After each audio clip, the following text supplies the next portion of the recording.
বঙ্গে the Kerala story প্রদর্শন নিষিদ্ধ করার সিদ্ধান্ত নিলেন মুখ্যমন্ত্রী। সিদ্ধান্তকে কেন্দ্র করে রাজ্যের রাজনৈতিক মহল থেকে চলচ্চিত্রের দরবারে জল্পনা তুঙ্গে।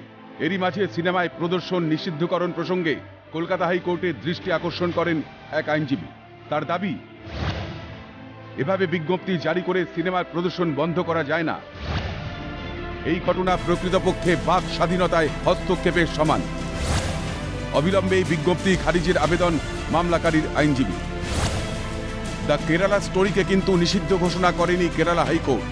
কেরালা হাইকোর্টে এই ঘটনায় মামলা দায়ের হলেও এই সিনেমার উপরে কোনো রকম স্থগিতাদেশ দেয়নি কেরালা হাইকোর্ট।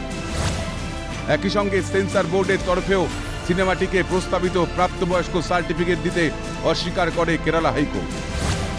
অথচ সেই সিনেমাকে নিষিদ্ধ করল পশ্চিমবঙ্গ সরকার।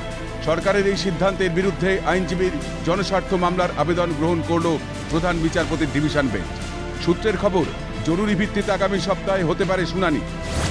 অন্যদিকে কেরালা স্টোরি নিষিদ্ধ করার জন্য দেশের শীর্ষ আদালতের দ্বারস্থ ওই সিনেমার প্রযোজক সংস্থা। প্রযোজক সংস্থার দায়ের করা মামলায় আগামী 12ই মে শুনানি হতে পারে সুপ্রিম কোর্টে। অভিরূপ হাজরার রিপোর্ট, ক্যালকাটা নিউজ।